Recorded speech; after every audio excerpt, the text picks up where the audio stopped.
le chapitre 7, le verset 6 et 7. Deutéronome 7, le verset 6 et 7. Je ne sais pas si je peux. Oui.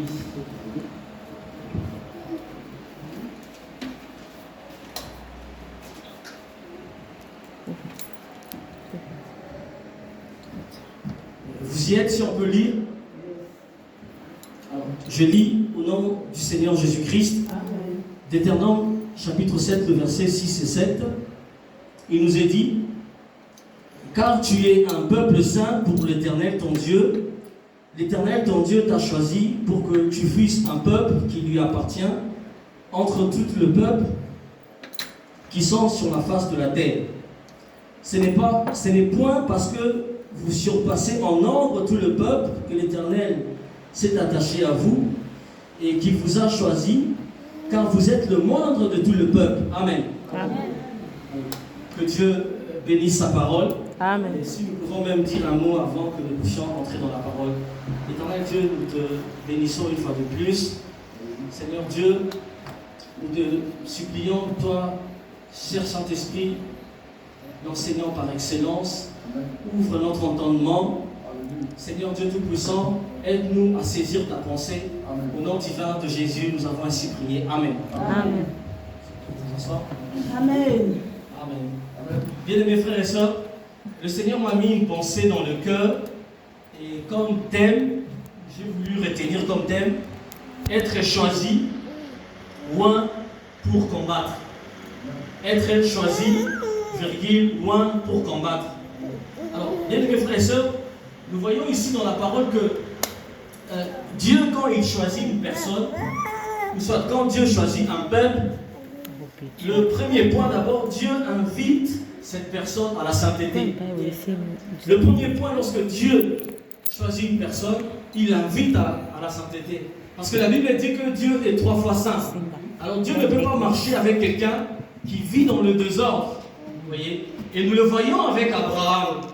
Nous savons que je pense qu'il est marqué dans Genèse chapitre 12, lorsque Dieu a appelé Abraham, Dieu a demandé à Abraham de quitter sa famille, de quitter sa terre et de se mettre en route.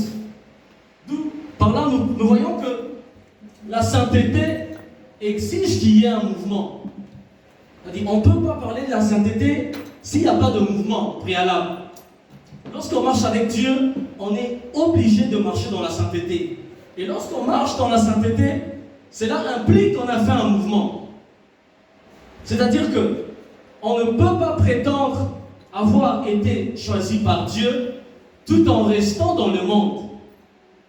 Et le mouvement, et c'est là où on le voit très clair, ça veut dire qu'on était dans un point X et on change de direction pour aller dans une autre direction.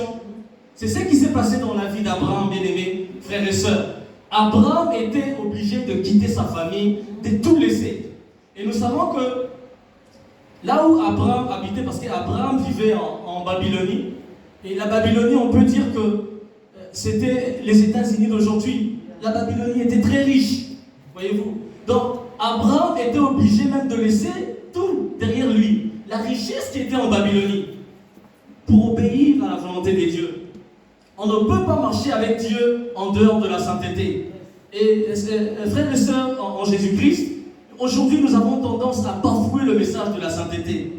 Moi je pense que le premier point, le premier de pas, lorsqu'on marche avec Dieu dans la marche chrétienne, il faut retourner dans la sainteté.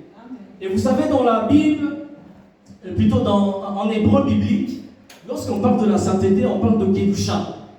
Kedusha. Et Kedusha, en hébreu et en français, signifie ceux qui sont mis à part pour le service.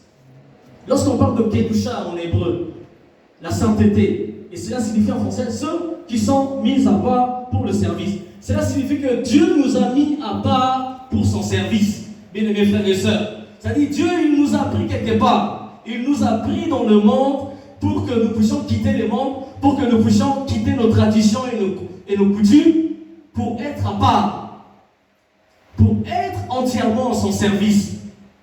Bien-aimés frères et sœurs, Et nous allons le voir, nous allons le voir encore dans la parole. Et je lirai dans 1 Samuel chapitre 16. Nous allons le voir dans la vie d'un roi que Dieu avait choisi, dans la vie de David.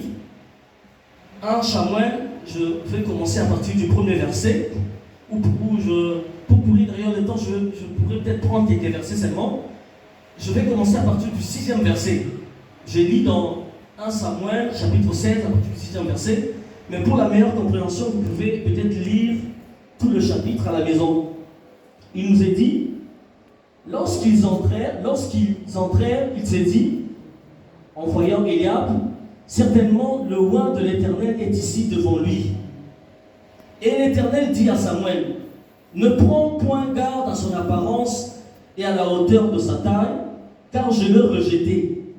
L'Éternel ne considère pas ce que l'homme considère. L'homme regarde à ce qui frappe dans les yeux, mais l'Éternel regarde au cœur. Amen. Bien-aimés frères et sœurs, et là, petit à petit, nous commençons à entrer dans le bain de notre sujet. Et ici, nous voyons qu'il y a un critérium. Nous voyons qu'il y a un certain nombre de critères lorsque Dieu choisit une personne avant de le oindre. Nous voyons. Et cette histoire ici, ça s'est passé dans la famille d'Ésaïe. Lorsque Dieu a envoyé son prophète, le prophète Samuel, pour aller oindre David. Et la Bible dit que lorsque le prophète Samuel est arrivé dans la famille d'Ésaïe, et il a commencé à compter presque tous les fils d'Ésaïe, parce que nous savons que David était 8e dans sa famille. Il a compté le premier, le deuxième, le troisième jusqu'au 7e. Le Seigneur n'était toujours pas content. Et d'ailleurs, le prophète a failli faire une erreur. Pourquoi? Parce que la Bible dit lorsqu'il a vu Eliab avait une taille imposante. Et le prophète de Dieu s'est dit, non, sûrement c'est lui le roi que le Seigneur a choisi. Et Dieu était obligé d'intervenir. Dieu a dit à son prophète, non, c'est pas lui.